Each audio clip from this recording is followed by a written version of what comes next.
de relações críticas entre câncer e obesidade.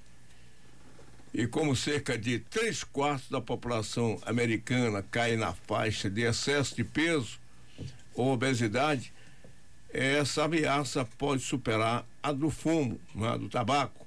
A suspeita de que a obesidade aumenta o risco de câncer vem de longe, e a disseminação da epidemia de obesidade ocorrida nos últimos 20 anos contribuiu e muito para o aumento atual dos casos de tumores malignos. E dentro desse tema é que nós vamos conversar com a doutora Keila Bittencourt, do nosso GBO em Feira de Santana. Bom dia, doutora Keila. Bom dia, Gilson. Bom dia a todos os ouvintes da Rádio Sociedade. É um prazer estar aqui conversando com a população de Feira, né? Trazendo informações educativas sobre saúde. Pois é, e hoje, sexta-feira, nós já tivemos, inclusive, aqui o dia começando sempre com indicações de saúde. Agora, e qual a doença que mais se relaciona com a obesidade? A obesidade, né, é uma doença que ela predispõe a outras doenças, né? E a gente sabe que é muito conhecido na população de uma forma geral a obesidade como fator de risco de doenças cardiovasculares, né, como hipertensão, distúrbios metabólicos como diabetes, mas poucas pessoas conhecem essa forte associação entre obesidade e câncer. Então, atualmente existem muitos estudos científicos, existe uma vasta evidência científica mostrando que a obesidade aumenta a incidência de pelo menos 13 tipos diferentes de câncer, né? Como, por exemplo, câncer de mama na pós-menopausa, câncer do trato digestivo, desde o esôfago, fígado, pâncreas, cólon e reto, mieloma múltiplo. Existem diversos cânceres que podem aumentar a incidência por conta do excesso de peso corporal. Agora, a obesidade também tem alguma coisa ligada à genética? Sim, a obesidade é uma doença multifatorial, né? Mas existem alguns fatores que a gente pode intervir, né, que são os fatores comportamentais, desde uma dieta mais saudável, né, escolher a dieta mais saudável, diminuir o consumo de alimentos industrializados com alto teor de açúcar, alto teor de gordura, incluir no dia a dia a atividade física regular, né, isso pode contribuir para o controle da obesidade e, consequentemente, reduzir a incidência do câncer com essa estratégia. Agora, o câncer, por exemplo, o que a gente mais ouve falar nas pessoas que têm esse tipo de comportamento é o câncer de intestino, né? Sim, essa associação é bem estabelecida já, né? Mas não é só o câncer de cólon e reto que tem um impacto com a obesidade, né? Como eu disse, o câncer de mama nas mulheres da pós-menopausa. Por quê? Porque a gordura, o tecido gorduroso, ele produz muitos hormônios sexuais. E a elevação dos níveis séricos de estrogênio, de progesterona, induz também a formação de câncer de mama, de endométrio, pode contribuir para o surgimento do câncer de ovário. Então, existe essa relação também, além do câncer de intestino. Agora, então, a gente tem uma situação que é praticamente endêmica no mundo, né? Sim, é um estado de epidemia em todo mundo. Não é? A gente percebe agora. E essa causa, além da genética e alimentação, porque hoje, o que é que eu percebo, né? Que as crianças, por exemplo, e eu tenho um exemplo lá, essa semana mesmo, eu saí com meu neto, com minha mulher, ele queria ir pro McDonald's. Aí eu disse, olha, o McDonald's, ele nesse surto de virose, e a irmãzinha estava internada com negócio de virose. Aí eu disse, olha, mas no Boulevard. Ele disse, não, mas no Boulevard eu queria dificuldade, disse, não, mas na avenida. Quer dizer, ele já sabe onde tem os dois McDonald's. Estou fazendo até propaganda aqui no McDonald's, viu? Espero que o pessoal mande aqui a patrulha para lá. E aí, por quê, Pedrinho? Não, porque eu quero batata frita. Sim. Na verdade, ele não está nem preocupado com o sanduíche, ele está preocupado com a batata frita. E o pior que. Ou seja, faz todo mundo sair da dieta, viu, Dilson? Porque ele quer o lanche que tem um brinquedo, quer a batata e o suco. Agora, o sanduíche, alguém tem que comer por ele. Aí ele sai da dieta, todo mundo, alguém vai se dar mal. Bom, o que eu quero colocar é o seguinte: é que esse marketing de determinadas companhias que tem alimentos como o McDonald's, que são tendenciosos à obesidade, A senhora acredita que esse comportamento da sociedade brasileira é que tem ajudado a levar essa obesidade? Sem dúvida. Acho que muito mais do que, né, um comportamento individual, essa mudança de comportamento coletivo, né, da alimentação. Cada vez mais consumimos alimentos industrializados, né? E esses alimentos industrializados são muito mais ricos em gordura e açúcar do que o alimento natural, do que as frutas, do que os legumes. Então isso vai contribuir para um ganho de peso, né? Como você disse, né? Essas empresas como McDonald's, fast food, de uma forma geral, eles têm um marketing que é voltado para o público infantil, para todos nós, que é muito atraente. Então, assim, as pessoas acabam escolhendo esse tipo de alimento por ser mais fácil o consumo no dia a dia, mas existem complicações a médio e a longo prazo, né, por conta disso. Mas hoje, a obesidade a gente já sabe que ela traz essas consequências. Agora, o câncer produzido por isso, e que faixa etária aproximadamente hoje está se alcançando?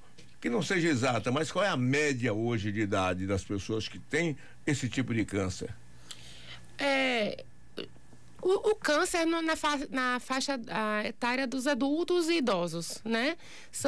Enquanto que o câncer na faixa etária infantil está mais fortemente associado a fatores genéticos, né? Até 90% dos cânceres entre os adultos e idosos estão relacionados a fatores externos, que são os fatores ambientais, né? Como, por exemplo, exposição a raios ultravioleta, e fatores comportamentais, o tabagismo, má alimentação, né? O sedentarismo. Então, até 80%, 90% tem influência desses fatores externos. Não existe uma determinação exata do risco relativo da obesidade, né, para o surgimento do câncer, mas sabe que a maior parte está associada a esses fatores externos. Pelo que eu entendo aí, o câncer infantil é mais genético, então? O comportamento, o fator genético, os fatores internos são mais evidentes, né, do que entre os adultos e idosos. Mas e a possibilidade de cura de um câncer numa criança e de um adulto? Vamos dizer, uma criança, eu digo até 10, 12 anos, e um adulto, não é? Uhum. Com a probabilidade maior de uma cura desse jovem, do seu fator genético ou do de comportamento? Na verdade, as chances de cura não está associado unicamente à idade, né? É uma avaliação multifatorial, que vai depender do tipo do tumor, do quão avançado ele está, né? Os tipos de câncer que acontecem na faixa etária pediátrica, eles são diferentes. Então, não dá para fazer essa comparação. Se aconteceu em uma criança, a chance de cura é maior do que no adulto. Os cânceres são diferentes nessas faixas etárias. Então, não dá para fazer essa comparação, assim, de uma forma direta. Nós tivemos recentemente um caso que não foi ligado à obesidade, mas um câncer de colo no Pelé, né? Que faleceu em consequência desse câncer, né? E com toda a tecnologia à disposição dele, certamente, né? Ele foi para os Estados Unidos, não conseguiu cura no Brasil, apenas ele, diríamos assim, foi um processo paliativo para até chegar ao final da vida dele. Mas nós estamos diante de uma tecnologia muito avançada. Sem conhecer o caso do Pelé, evidentemente a senhora deve ter também analisado o que poderia ter acontecido numa situação com a tecnologia toda à disposição dele e não se curou do câncer. Nem sempre é possível realmente a cura do câncer, né? Porque às vezes o diagnóstico ocorre num estágio muito avançado, né? Ou porque realmente a doença tem uma capacidade intrínseca de fazer metástase, e isso vai resultar num prognóstico adverso, né? Mesmo diante de todas as ferramentas tecnológicas que, felizmente, cada vez mais estão mais avançadas, né? Acho que o principal aí, a principal mensagem é a prevenção, né? Por isso que a gente está aqui falando de uma importante estratégia de prevenção, que é evitar o excesso de peso, o sobrepeso e a obesidade, porque ainda, diante de todo o avanço da medicina, prevenir é melhor do que remediar. Bom, no passado, quando se falava do diagnóstico de câncer, era atestado de óbito, né? Graças a Deus, hoje, não é mais assim, até porque as pessoas estão mais bem informadas, né? Hoje mesmo essa sua presença aqui é de uma prestação de um serviço público inestimável do GBO. Muito obrigada. Não é? É verdade, não é? Porque eu acho que a gente tem que vencer pela informação primeiro, né? Essa população, muitas vezes na zona rural as pessoas talvez não ligam ou não estão bem informadas ou não chegam como na zona urbana mais informações. Isso acho que eu acho que diríamos, a melhor cura é a prevenção e essa informação. Sim, é muito importante. A educação continuada, né? Esse impacto é muito positivo. Então, eu espero que com essas informações as pessoas, cada um de uma forma individual, escolha alimentos mais saudáveis no dia a dia, escolha se exercitar, mas também é importante conscientizar os gestores de saúde para a adoção de políticas públicas eficazes no combate ao excesso de peso, né? Como, por exemplo, aumentar a tributação desses alimentos extremamente calóricos, colocar notificações nos rótulos do alto teor de calorias, de açúcar, de gordura, né? Restringir as propagandas, principalmente voltadas para o público infantil, em relação a esses fast foods, podem ser estratégias extremamente benéficas e que vão repercutir a médio e longo prazo no controle do câncer. Né? Da mesma forma que o tabagismo, as políticas públicas de controle do tabagismo vêm tendo um bom sucesso, né? Com a redução do tabagismo na população. E o tabagismo foi um processo educativo ao longo do tempo. Sim. Porque eu confesso a vocês que no meu tempo de adolescente, eu nunca fumei por vício, mas por hobby. Mas aí a gente saía, os jovens, todo mundo com cigarrinho na boca. Era o charme. Aí a gente também tinha que ter, mesmo que não soubesse nem fumar, mas para fazer presença, né? Era chique. Você vê que os filmes, eu costumo assistir esses filmes antigos, né? Os filmes chamados Noir, aqueles filmes antigos, mas são a meu gosto, né? E o charme é o ator com um cigarro na boca, aquela coisa era fantástica. E nós tínhamos até por pouco tempo a propaganda do Marlboro, não era aquele cigarro, aquele cowboy montado no cavalo, e nos anos 80 até os anos 80. E hoje a gente vem desconstruindo essa imagem, né? Da beleza, da jovialidade com o cigarro. Hoje, quando a gente vê uma pessoa fumando, meu amigo, coisa rara é o ET.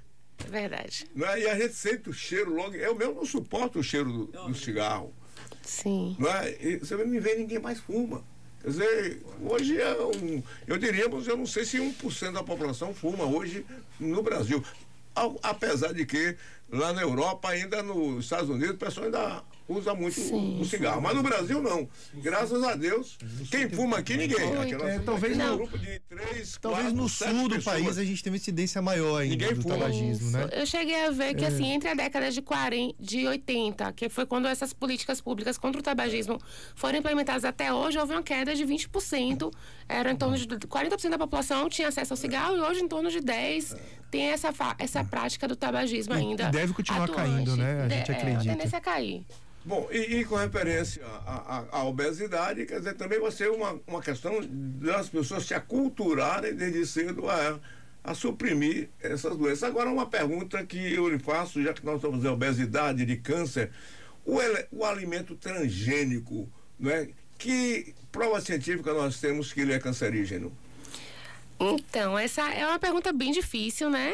A gente consegue ver uma associação, eu já tive acesso a vários estudos mostrando uma forte relação entre alimentos com alto teor de conservantes, alimentos ultraprocessados, processados e o aumento do risco, principalmente do intestino, de cólon e reto. Mas em relação aos cânceres, aos alimentos transgênicos, eu ainda não vejo tanta evidência, ainda mais estudos são necessários para comprovar essa melhor associação. Ok, vamos aí, portanto, essas informações preciosas, que nós agradecemos à doutora Keila Bittencourt, do GBO, também aqui com a presença... Renata, mídia social do GBO. Da GBO? Mídia social da GBO, Renata. Que bom, viu? Você já esteve aqui antes? Não. Não. Ver, né? Porque o pessoal do GBO, às vezes eu não tive a oportunidade de me lembrar dela, mas está aqui. A Renata, seja bem-vinda, viu? Obrigada. E parabéns aí pela criação aí desse projeto da GBO, que é um projeto, além de um projeto educativo, social, é um projeto que também enriquece o conhecimento humano, né? Né? A gente vai aprendendo, viu, doutora? A gente, cada dia que passa, diz que de medicina e loucura, todos nós temos um pouco, todos né, nós doutora? temos um pouco. E o impacto da educação sempre vai ser positivo, mas, né? Para todos nós. A boa informação era assim, ela demora a ser absorvida. Mas é aquela velha história do água mole em pedra dura, tanto bate até que fura. É uma sementinha boa que a gente está plantando e... A gente vai soltando uma gotinha de... É como o beija-flor que tira uma gotinha de água e vai jogando na floresta. Mas beija-flor, você está vendo que você não vai apagar a floresta com uma gotinha de água. Eu estou fazendo a minha parte. Exatamente. Né? Se cada um fizer a sua parte, a família faz a sua parte, o avô, viu, Fernando? Que os avós são mais... Com os filhos da gente, a gente é muito seguro, mas quando chega os netos, aí liberou geral. Dizem, eu tô vendo lá em casa, a coisa não tá boa não, viu? Dizem que... Tá boa não. Dizem que o neto lá tá deitando e rolando. Dizem que o avô é o cavalo brabo que o filho amansou pro neto montar em cima, viu, Dilson? Exato. É mais ou menos por aí. Vamos controlar os avós, então. Parabéns à GBO. Aliás, eu sou vizinho lá da GBO, eu passo todo dia na porta da GBO, que eu estaciono o carro lá no estacionamento da eu vou caminhando ali, porque eu não acho mais estacionamento. Eu passo todo dia na frente. É meu também, vizinho lá, verdade. GBO, né? De escritório, meu senhor, pertinho. Mas muito obrigado pela presença. Muito obrigada a vocês, foi um prazer. E parabéns aí, que a GBO continue sempre com esse projeto de educação. Continuada aí a população de Feira. Acho que todos nós vamos ganhar com isso. Nós temos uma população flutuante muito grande. Sim. Não é? Pessoas que circulam por Feira de Santana, e vocês devem ter estatística disso, a quantidade de pessoas que estão de fora que são atendidas pela Feira hoje, eu acredito, tirando Salvador, não é? É o maior centro de saúde do Nordeste. Tirando talvez as capitais. E eu nem sei se não é, porque olha, aqui a cidade é uma cidade bem servida na área de saúde, sem falar também na área da educação. Feira de Santana é polo de educação universitária, talvez um dos maiores do Nordeste brasileiro, e de saúde. E a gente fica feliz que a cidade vai se evoluindo nesse sentido. Então, muito obrigado a vocês. Eu que agradeço. Um e até a próxima oportunidade. Paulinha, com o seu quadro, que ela é cuidadora do quadro, viu? Que com ela aqui não passa nada. Viu? Muita gente boa disso. E muito obrigado a vocês, doutor, e um abraço. Um abraço, muito obrigada a todos. Fala, doutor. Oferecimento